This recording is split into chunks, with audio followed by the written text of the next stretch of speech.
No army is a monolith.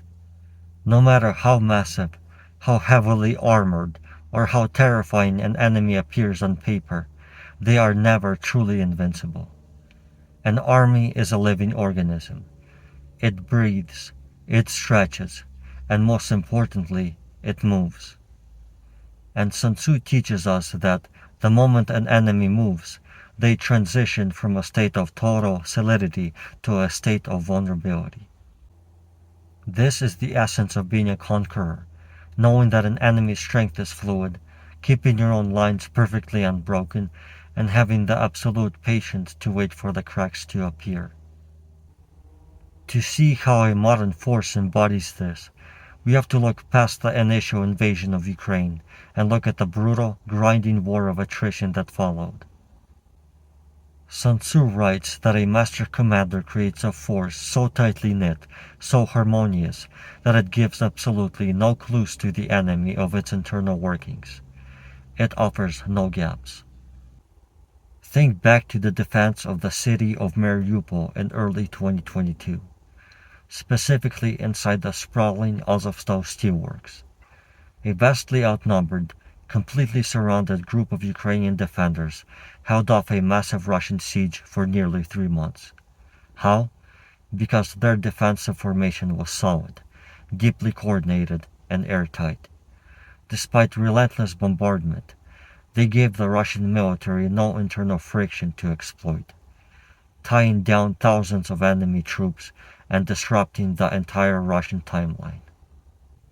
But Sun Tzu warns, the moment a force slackens or moves carelessly, the gaps appear. You cannot just sit behind a wall and hope to conquer. A good leader first secures their own house, and then uses every art, every trick of deception, information warfare, and a minor raid to provoke a reaction. You must force the enemy to move, because movement creates friction, and friction creates gaps. A textbook example of this unfolded in late August and September of 2022. For weeks, the Ukrainian High Command loudly and proudly signaled a massive counteroffensive in the south, towards Kherson. They struck bridges, talked openly to the media, and made their intentions obvious. Russia reacted exactly how Ukraine wanted them to. They moved dozens of their most elite units from the northeast down to the south to plug the perceived gap. But in doing so, they stretched their lines thin. By moving, they opened a massive, undetected crack in the northern front near Kharkiv. This is what Sun Tzu means when he says, to secure ourselves against defeat lies in our own hands, but the opportunity for defeating the enemy is provided by the enemy himself. Ukraine didn't create the weakness in Kharkiv out of thin air.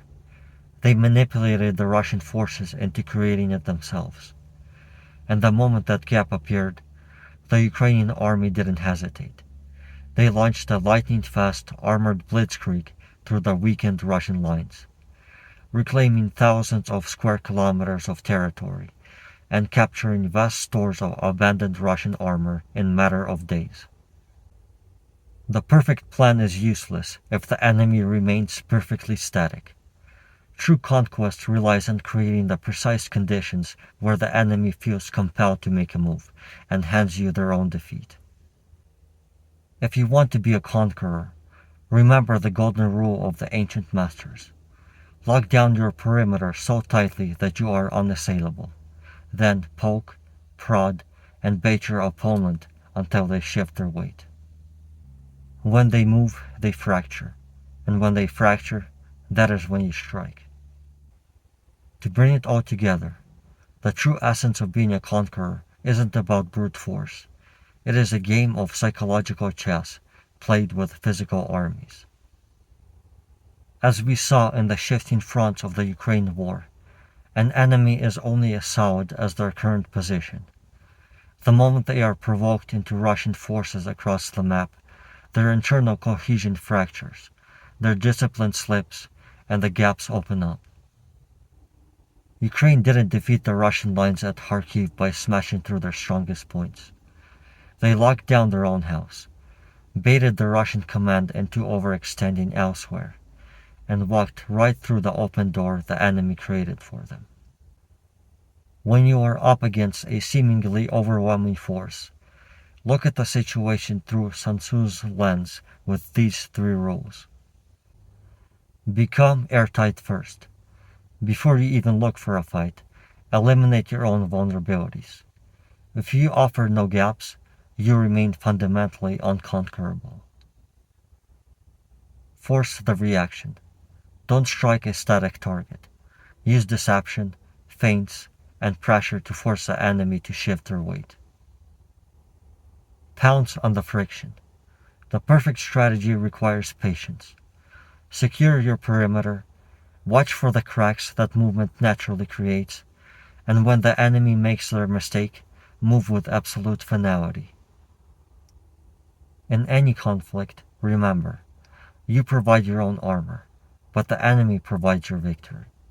Wait for the gap and then take it.